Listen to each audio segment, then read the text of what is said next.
hasta ahí la lectura de la palabra del Señor.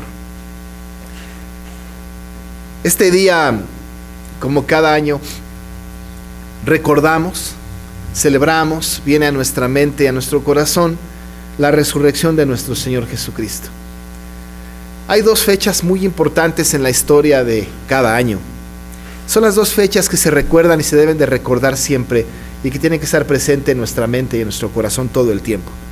Estas dos fechas que son muy importantes son: 1, el nacimiento de nuestro Señor Jesucristo, y 2, su resurrección. Los acontecimientos alrededor de ambos son muy importantes porque son acontecimientos que van llevándose de la mano del Señor hasta la culminación en el nacimiento por un lado, pero por otro lado hasta la muerte y luego entonces sepultura y resurrección de nuestro Señor Jesucristo. Cada evento posterior a estos dos eventos importantes fueron tramados por Dios en esta metanarrativa, en esta historia completa, en esta narración absoluta, para llegar a la culminación de los dos eventos que trajeron no solamente la redención de los elegidos, sino que trajeron también el sentido de la humanidad. La humanidad hoy día existe y es gracias a la providencia de Dios en estos actos maravillosos del nacimiento de Jesús por un lado y por otro lado de la resurrección de Cristo. Así que entonces nosotros estos dos eventos los celebramos. Uno lo hacemos con mucho más fiesta, que es el nacimiento de Jesucristo, pero tendríamos que empezar a hacer algo como más festivo también por la resurrección de Jesucristo cada año. Ciertamente hay vacaciones como en aquella época, pero tendríamos que tener un poco más de festividad en este acontecimiento.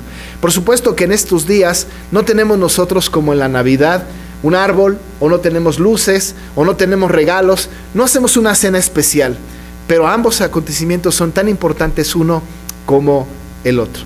De tal manera que hoy lo que hacemos entonces es recordar uno de estos dos eventos que son los trascendentes en la historia de la humanidad y que, por cierto, le dan sentido a la iglesia, porque la iglesia no tendría sentido sin que Cristo haya nacido y no tendría sentido sin que Cristo haya resucitado. Pero esos dos acontecimientos, tanto el nacimiento de Jesucristo como su muerte y su resurrección, están en medio de una historia que hemos hablado de esta historia a lo largo de toda la Biblia, que le hemos dado el nombre de metanarrativa, que es exactamente desde la creación del mundo, la entrada del pecado al mundo, la redención y luego la consumación. Cuando nos damos cuenta nosotros de la historia del mundo, la historia narrada en la Biblia, esta historia maravillosa de redención, tenemos que ver necesariamente, porque al principio de la Escritura está narrado, tenemos que ver necesariamente que el hombre en el estado de perfección cuando estaba en el Edén, un día desobedeció a Dios y tomó del árbol del fruto prohibido, el fruto del árbol prohibido, y ahí entonces vino una condena para el hombre. Y junto con él, junto con el primer Adán, como dice este texto, entonces vino la muerte. La muerte es un tema muy importante para nosotros, no porque tengamos que estudiarla con detenimiento, sino porque esta muerte nos condenó desde el principio. Cuando Adán pecó, entonces la Biblia aclara muy precisamente que hemos sido destituidos de la gloria de Dios. Cuando Adán pecó y junto con él, representante corporativo de toda la humanidad, todos los seres humanos que van a nacer a partir de él, cuando él entonces pecó, entrando el pecado en el hombre, entonces la muerte vino juntamente con el pecado. Porque dice el apóstol Pablo que la paga de pecado es muerte. De tal manera entonces que a partir de este momento la muerte entró en la humanidad. La condena de muerte fue una condena lapidaria para el hombre, porque esta condena de muerte tenía que ver con su muerte física, por supuesto que tenía que envejecer y luego morir, pero también tenía que ver con una muerte espiritual. La muerte espiritual era tremenda, porque estábamos alejados ya de la gracia, estábamos alejados ya de esta comunión plena que teníamos con Dios. Ahora el hombre iba a correr justamente al lado contrario de venir a Cristo. Ahora se iba a alejar de Cristo todo el tiempo, y todos los seres humanos en su nacimiento, a partir de la concepción y luego su nacimiento, iban a pecar porque su naturaleza era pecaminosa. Y nadie podía librarles de semejante situación, ni siquiera el hombre mismo. El hombre no podía luchar y no pudo luchar ahorita está sin poder luchar para librarse de esta condena terrible que es la muerte. El hombre que nace muerto, si no reconoce que Jesucristo es su Salvador, va a morir muerto en pecados, va a llegar al fin de su existencia y va a tener esta condena desde el principio y la va a sostener hasta la eternidad. esta condena pues de muerte, esa sentencia que le había sido dado al hombre, nadie podía librarse de ella. ¿Quién puede librarse de la muerte? Absolutamente nadie. No podemos librarnos de la muerte, no podemos hacer nosotros absolutamente nada por ella, porque la muerte es un enemigo que no podemos vencer. La Biblia habla de la muerte como un enemigo, el enemigo del hombre. En realidad, el tiempo está contado. A partir de que nacemos hasta que morimos, tenemos nosotros un periodo de tiempo nada más, un periodo muy corto en este tiempo. La edad de nosotros son 70, y en los más robustos son 80. Nosotros podemos crecer y podemos envejecer y podemos tener muchos años, pero los años de nuestra vida son absolutamente nada comparado con la eternidad, comparado con el tiempo de acuerdo a Dios. En realidad tenemos poco tiempo para caminar en esta carrera, para tratar de vencer a este enemigo que nos asedia, que es la muerte. Podemos con cualquier enemigo. En realidad que pudiésemos equiparnos para cualquier enemigo, pero la muerte, ¿quién nos librará? ¿Quién puede sacarnos de esta condición? Así que este texto maravilloso que está aquí y lo que estamos nosotros recordando ahora tiene que ver con la resurrección, sí, pero no puede haber resurrección si no hay muerte. Entonces la muerte es importante que la podamos entender. Cuando el apóstol Pablo está escribiéndole a los corintios, está hablando justamente de este enemigo. En el versículo 26 lo aclara perfectamente bien. En el versículo 26 el apóstol está diciendo a los corintios que el postrer enemigo que será destruido es la muerte. Dos cosas dice ahí muy importantes. Uno, que la muerte es nuestro enemigo. Y dos, que este enemigo será destruido. Esas dos cosas son muy importantes. La primera entonces es que la muerte es nuestro enemigo. Y por supuesto que se lo está diciendo a gente que seguramente ha entendido el evangelio y ha nacido de nuevo. Nosotros ahora no tenemos a la muerte por enemiga y lo vamos a ver un poco más adelante. Pero el hombre no regenerado, el hombre natural, tiene al enemigo cerca de su vida, que es justamente la muerte. La muerte entonces se constituyó en un enemigo del hombre. Pero la otra cosa que dice el texto en el versículo 26 es que este enemigo va a ser destruido. La pregunta que surge al texto en este caso es: ¿cómo puede ser destruida la muerte? ¿Cómo hacer morir a la muerte? ¿Cómo podemos triunfar sobre la muerte? ¿Qué tiene que suceder para que la muerte deje de ser nuestro enemigo? Conste que no estamos diciendo que vamos a permanecer vivos por siempre así tal y como estamos. Desde luego que no. La sentencia de muerte sigue aplicada para el ser humano regenerado, no en cuanto a su muerte física. Hemos de morir físicamente. Hemos nosotros de perecer físicamente.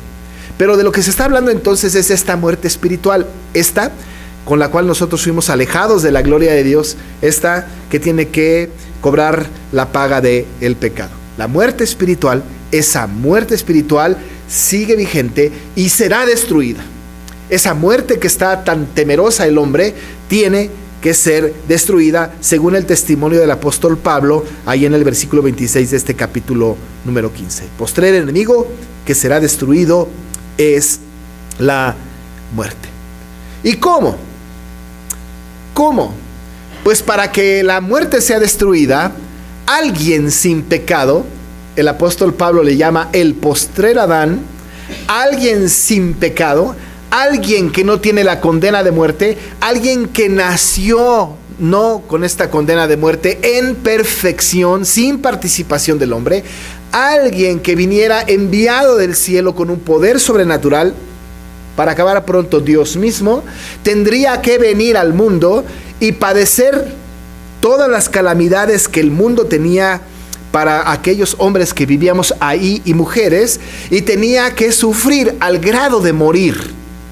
Al morir, desde luego, no se venció a la muerte. Es importante esto. Cuando Cristo murió, en el momento de su muerte, la muerte no había sido vencida. No con la muerte de Cristo, la muerte para la humanidad fue vencida. Cuando Cristo murió, fue llevado a la tumba y fue sepultado. Si Jesucristo al tercer día después de que estuvo allá sepultado no hubiese resucitado, la muerte no había encontrado finalmente o no se había encontrado con su destrucción. Es decir, hubiese permanecido. Por eso dice el apóstol Pablo que si Cristo no hubiese resucitado, vana sería nuestra fe, vana nuestra predicación. No tendríamos esperanza, no tendríamos nosotros la garantía de que la muerte fuera vencida. Pero entonces el Señor Jesucristo murió. En su muerte la muerte no había sido vencida todavía. Hablar de la muerte de Cristo y solamente de la muerte de Cristo en realidad es un evangelio incompleto. Hablar de la cruz de Cristo sin la resurrección es un evangelio incompleto. Hablar de la obra maravillosa y de los milagros de Cristo durante toda su vida sin la resurrección es una predicación incompleta. Para que la redención cobre significado, para que la muerte sea vencida, lo que se necesita es que Jesús haya pasado de la muerte, en el estado completo de muerte, venga a la vida otra vez. Es decir, que resucite de los muertos, que estando en la condición de muerto, nazca otra vez, venga otra vez, no como bebé, pero venga en resurrección con un cuerpo glorificado, y entonces al resucitar, la muerte es vencida en su resurrección.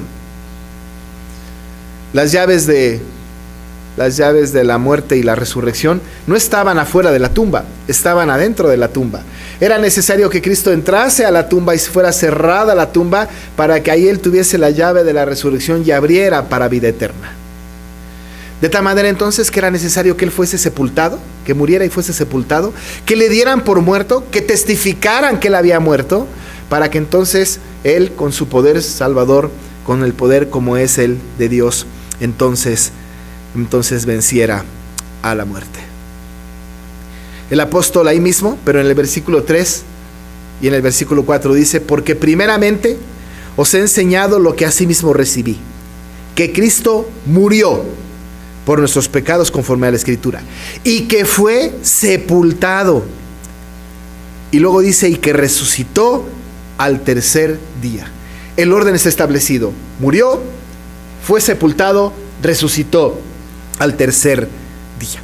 Y en el versículo 20 y 22 él dice: mas ahora Cristo ha resucitado de los muertos, primicias de los que durmieron es hecho, porque por cuanto la muerte entró por un hombre, también por un hombre la resurrección de los muertos, porque así como en Adán todos mueren, también en Cristo todos serán vivificados.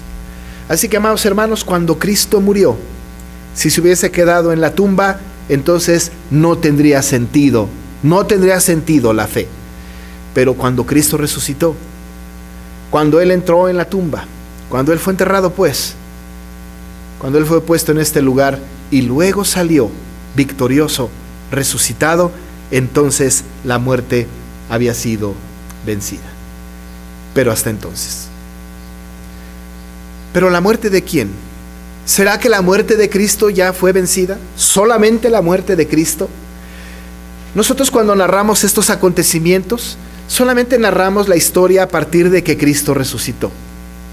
Y decimos: Cristo venció a la muerte. Cristo resucitó, está glorificado y vive, hoy vive y está entre nosotros. Ya no nos imaginamos a un Cristo colgado en una cruz. Algunas casas que tienen una cruz y con un monito ahí colgado, ahí no está Cristo ya. Cristo está resucitado, vive. No hay que tener ninguna cruz con un Cristo pegado ahí. La cruz de Cristo es significativa, por supuesto, pero no más está Cristo allá, porque Cristo resucitó. Hay que quitarlo de ahí. Si no se enteraron, hay que avisarles: Cristo ya no está en la cruz, Él resucitó. Pero es su propia resurrección. Es que Él venció su propia muerte. Es que Él puede ir al cielo y decir: ya he vencido a la muerte, ya resucité yo, no me importan los demás.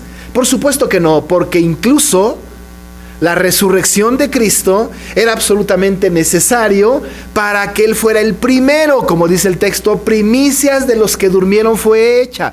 Y luego nosotros. La resurrección de Cristo fue importante para Él porque Él mostró su divinidad, pero fue importante para nosotros porque si Cristo no hubiese resucitado, nosotros tampoco tendríamos la posibilidad de la resurrección. Así que cuando estamos hablando de que la muerte fue vencida para Cristo y la muerte fue vencida para nosotros. Ahora nosotros encontramos la victoria. Por eso Pablo, cuando escribe a estos corintios, se emociona muchísimo hablando de esta condición. Y les dice entonces a los corintios que dudaban si había resurrección o no. Y les dije, aquí les voy a decir un misterio. Claro que Cristo resucitó, claro que Él venció a la muerte, claro, por supuesto, el postrer enemigo ha sido vencido. Pero les voy a decir un misterio, y este misterio tiene que ver con ustedes, corintios, y este misterio tiene que ver con nosotros. El misterio tan importante es no solamente que Cristo ha resucitado y que nos gloriamos en su resurrección, sino que ahora hay algo para nosotros, el misterio. Les dice, este es el misterio, versículo 51. No todos dormiremos, pero todos seremos transformados. No todos dormiremos significa no todos vamos a morir, pero todos vamos a ser transformados. En un momento, en un abrir y cerrar de ojos, a la final trompeta, porque se tocará la trompeta y los muertos serán resucitados incorruptibles y nosotros seremos transformados. La victoria sobre la muerte no solamente es Cristo quien la disfruta, sino la victoria sobre la muerte es que nosotros también seremos resucitados. Experimentaremos la resurrección. Pero aquí tenemos dos grupos. Uno de los que no van a morir, pero serán transformados. Otros de los que morirán, pero que un día serán resucitados y serán transformados. Como el apóstol Pablo no sabe cuándo Cristo vendrá otra vez, cuándo será la resurrección de los muertos, él dice, algunos serán transformados. Dice, no todos dormiremos, pero todos seremos transformados. Hay un autor que dice que Pablo tenía la esperanza de ver la segunda venida de Cristo. Él tenía la esperanza de que no moriría, de que vería en los cielos al Señor viniendo entre las nubes y que Él sería transformado en un abrir y cerrar de ojos. Esa es una esperanza maravillosa que todos los cristianos debemos de tener, que quizá no todos vamos a experimentar. Es posible que esta generación no experimente ver a Cristo venir en las nubes y entonces ser transformado sin experimentar la resurrección. Pero la historia de la humanidad hasta ahorita es que todos los escogidos de Dios, todos los redimidos, todos los regenerados han muerto en Cristo. Así que si nosotros vivimos cuando Cristo venga, seremos transformados en un abrir y cerrar de ojos, a la final trompeta. Y veremos en el cielo descender a Cristo y no experimentaremos la resurrección y no habrá muerte para nosotros si Cristo viene antes de que nosotros muramos.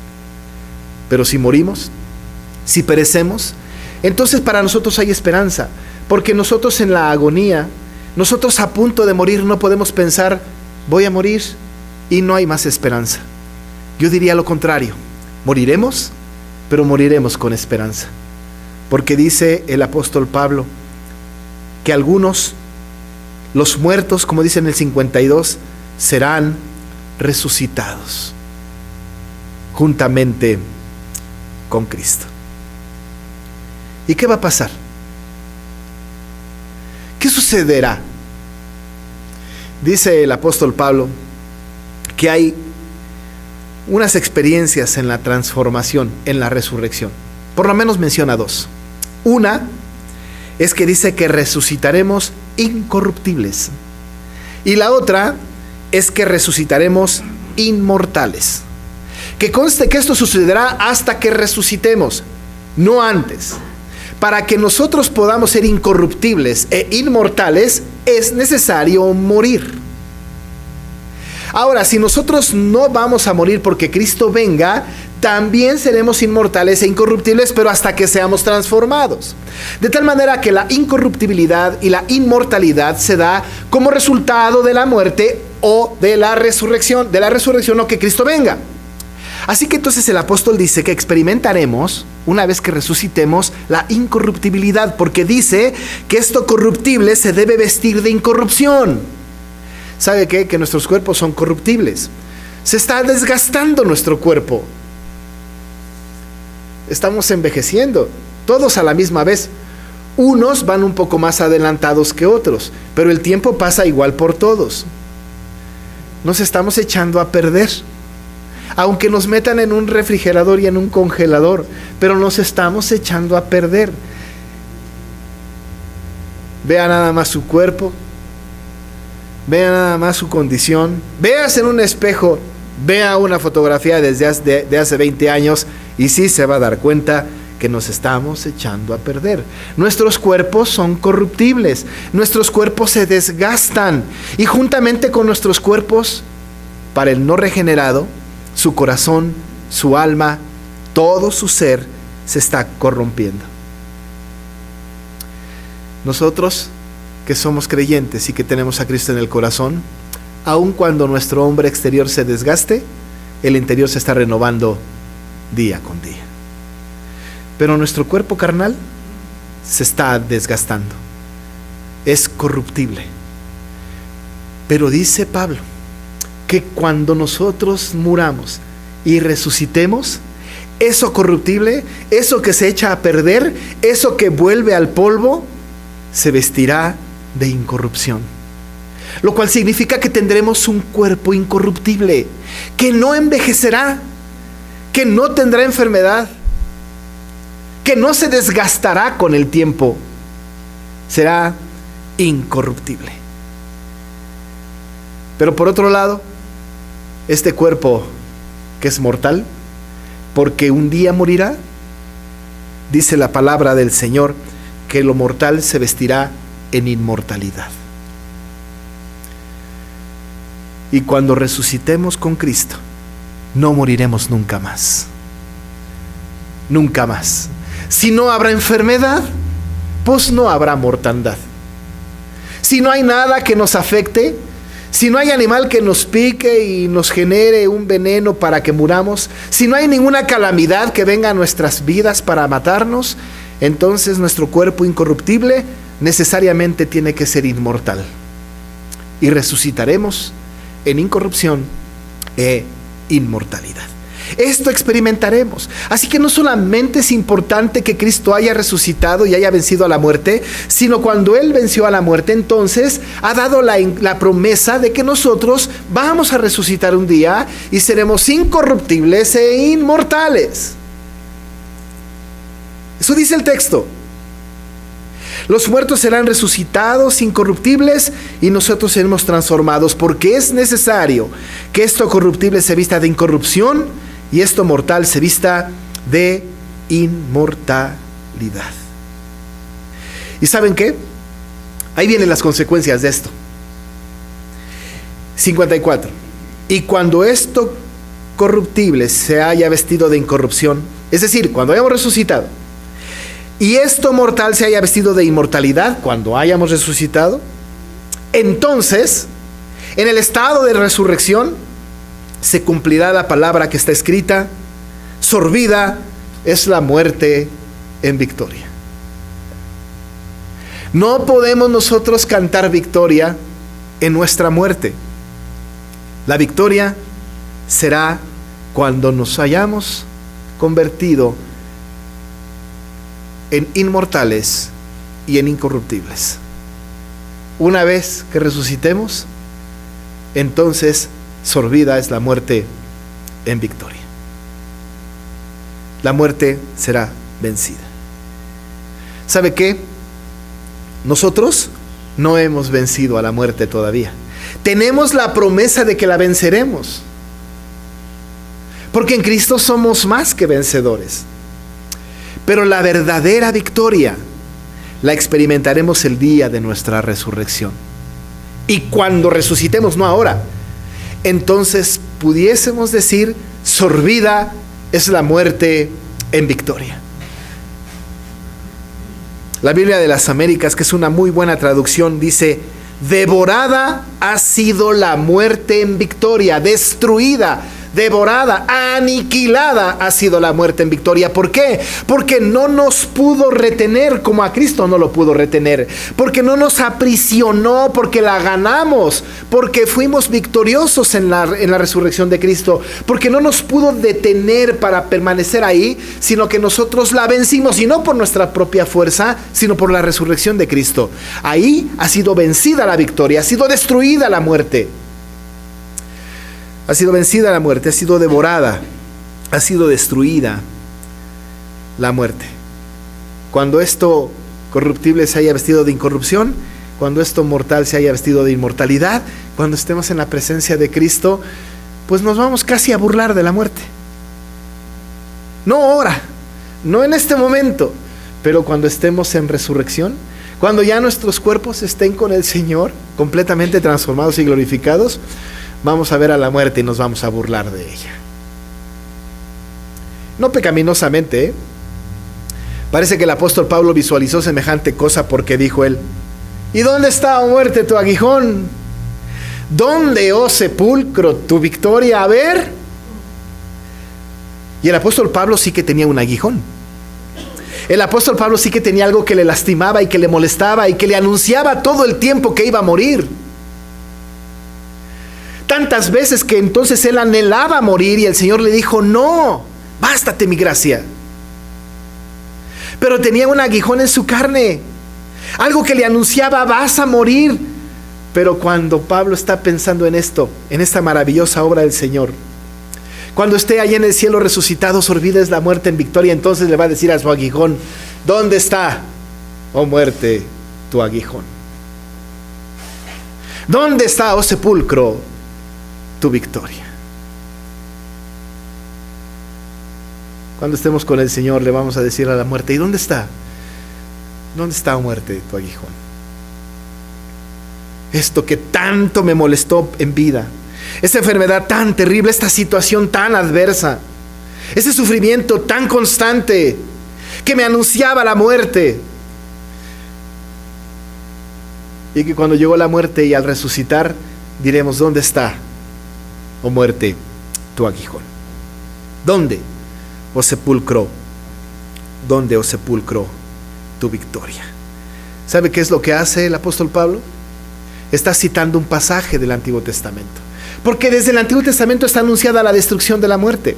Él cita Isaías 25:8, que dice: destruirá la muerte para siempre, y enjugará a Jehová el Señor toda lágrima de todos los rostros, y quitará la afrenta de su pueblo de toda la tierra, porque Jehová lo ha dicho. Destruirá, dice el profeta, a la muerte para siempre, y enjugará Jehová el Señor toda lágrima de todos los rostros. ¿Dónde? ¿Dónde está, oh muerte, tu aguijón? ¿Dónde, oh sepulcro, tu victoria? Ha sido destruida la muerte, ha sido vencida. El postrer enemigo ha sido vencido. Por eso, amados hermanos, nosotros hoy día sí celebramos que Cristo haya resucitado, pero estamos celebrando nuestra propia resurrección. Estamos celebrando que un día moriremos, pero que ese día, cuando Cristo venga, resucitaremos juntamente con Cristo. Y entonces esto corruptible se vestirá en incorrupción, y esto mortal en inmortalidad, y será sorbida la muerte en victoria, y entonces no tendremos un enemigo, y hasta le vamos a decir: ¿dónde estás, oh muerte, tu aguijón? ¿Dónde está tu amenaza? ¿Dónde está aquellas veces que me asediaste tanto? Mírame ahora en mi estado de resurrección, un estado maravilloso, un estado en que el hombre tiene que vivir con confianza. Pero mientras que esto llegue, pero mientras que la resurrección venga a nuestras vidas, hay algunas exhortaciones para nosotros. Dice el apóstol 57: mas gracias sean dadas a Dios, que nos da la victoria por medio de Jesucristo. Así que, y aquí hay 3 exhortos.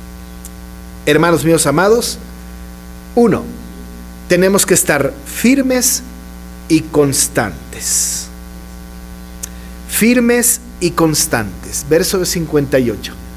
Firmes y constantes.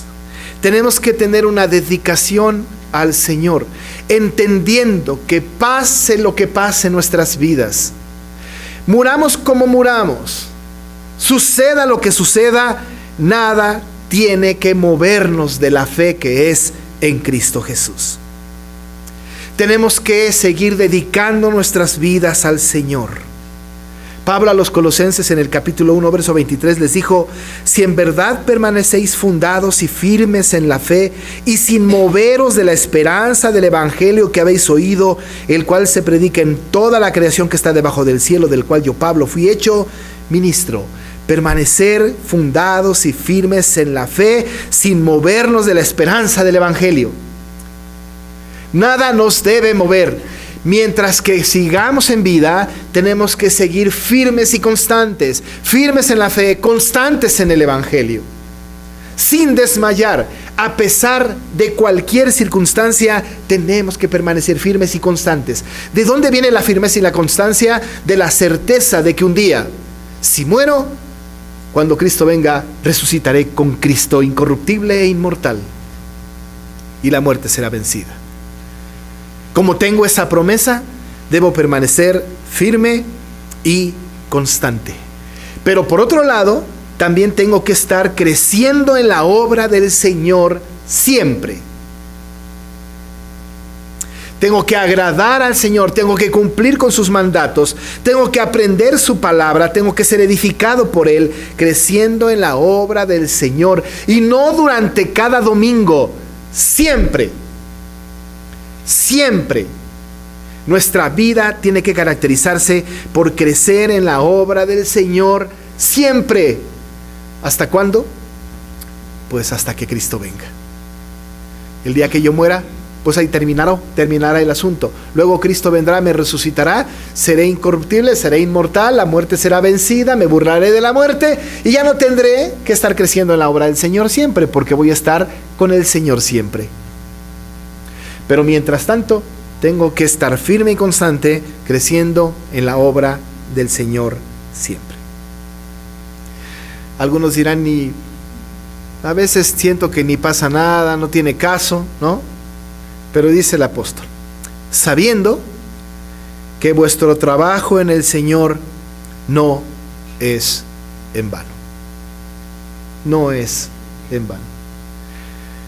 El trabajo en el Señor, amados hermanos, no es en vano. Nosotros trabajamos por el Señor, trabajamos para el Señor, porque tenemos una firme convicción de que Jesucristo resucitó y de que al final del tiempo nos iremos con Él para siempre. Dice el autor de Hebreos, capítulo 6, versos 10 al 12: porque Dios no es injusto para olvidar vuestra obra y el trabajo de amor que habéis mostrado hacia su nombre, habiendo servido a los santos y sirviéndoles aún. Pero deseamos que cada uno de vosotros muestre la misma solicitud hasta el fin, para plena certeza de la esperanza, a fin de que no os hagáis perezosos, sino imitadores de aquel que por la fe y la paciencia heredan las promesas. Tenemos que estar solícitos. Tenemos que estar constantes, sabiendo que la obra del Señor, nuestra obra en el Señor, no es en vano. La razón por la que trabajamos es porque Cristo vive en nosotros, ha resucitado y ha prometido para nosotros la resurrección. Amados hermanos, hoy sí celebramos la resurrección de Cristo, por supuesto que sí. Pero junto con ello, la nuestra. Porque sorbida es la muerte en victoria. Porque tenemos la victoria. Porque los que tenemos a Cristo en nuestro corazón, sabemos que al morir un día, resucitaremos juntamente con Él. Y esto corruptible se vestirá en incorrupción, y esto mortal en inmortalidad. Así que permanezcamos firmes y constantes, creciendo en la obra del Señor siempre, sabiendo que nuestra obra en el Señor no es en vano. Vamos a orar. Con toda seguridad, Señor, sabemos que Cristo resucitó. No fuimos testigos como aquellos que narra el apóstol Pablo en este libro. no testigos oculares, pero en nuestro corazón la certidumbre espiritual que tenemos es que Cristo resucitó, venció a la muerte, se levantó triunfante y no más está colgado en un madero. Ahora vive y vive por los siglos. Esa resurrección nos ha dado a nosotros la certeza también de que un día resucitaremos juntamente con Cristo. Y si no morimos porque Cristo venga antes, igualmente seremos transformados en un abrir y cerrar de ojos. Y igual seremos incorruptibles e inmortales. E igual habremos vencido a la muerte. E igual estaremos contigo para siempre. Padre, te rogamos que esta verdad en nuestro corazón permanezca y que seamos firmes y constantes, creciendo en la obra del Señor siempre y sabiendo que nuestra obra en el Señor no es en vano. Alabado y glorificado seas en el nombre de Jesús. Amén. Vamos a estar de pie.